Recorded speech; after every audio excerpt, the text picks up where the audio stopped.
Hey everybody, welcome to the review. We'll be following this format for this video and likely for future ones as well. I hope you enjoy my review of Shower with Your Dad Simulator.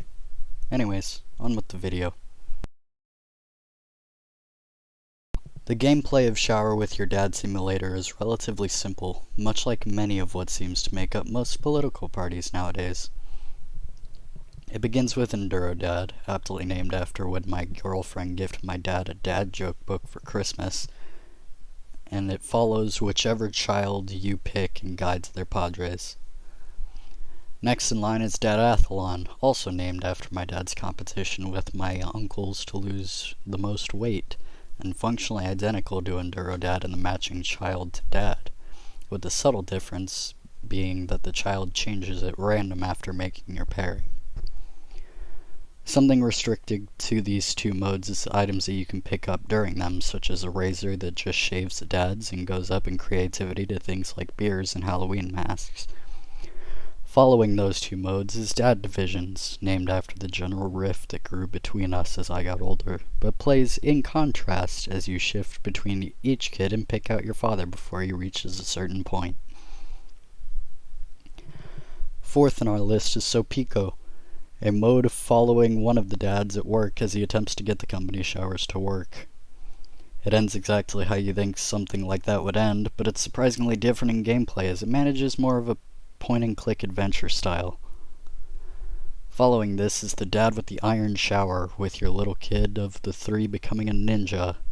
The last game mode of our list is a game called Inglorious Bath Dads, where you have to flying ace your way to collect 69 of the correct father in your bathtub. I'm stuck between a Pokemon joke and a joke about it being a good Tuesday. You know, it's a fun time. Much like most suburban white girls, there isn't much of a story on display at first. It's only when you get to know this game that it tells you fine stories that include cops, red barons, and ninjas, the most perplexing variety. This is where we'll go more in depth to certain modes, seeing as it's a bi-mode basis that the game tells stories at all. In the order of cops, red barons, and ninjas, we begin in Sopico. Yeah, back in Sopico. I'll also be doing this accent.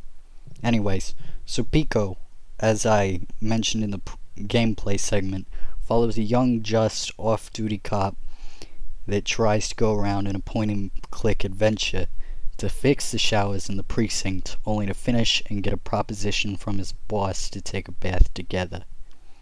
Unprofessional and not all there, but it serves as a fine mini-story. The Red Baron portion is different in the aforementioned gameplay style and follows through to have a story at the very end with a small funny segment of player congratulations.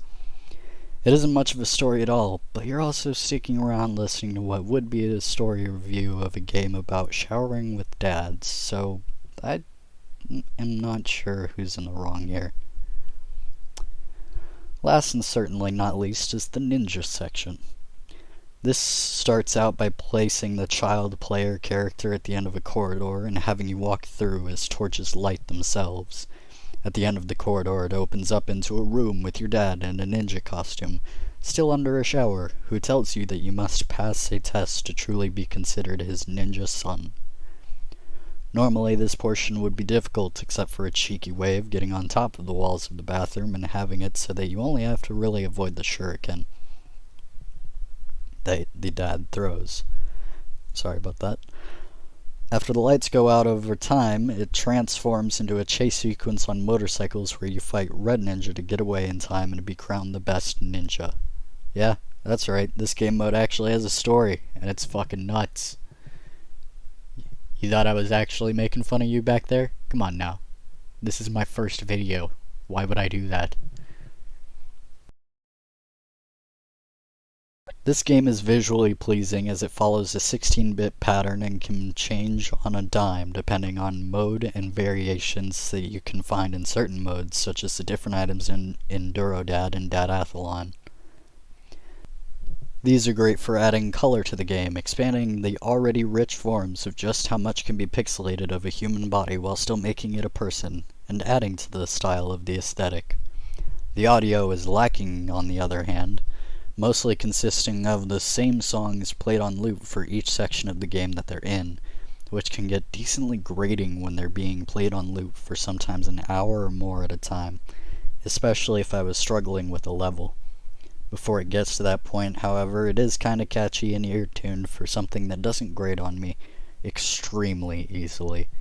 As in, it did take after I was subjected to it for about an hour or so, but it wasn't all that bad when it was just a couple minute sections. Altogether, the game was certainly interesting to experience.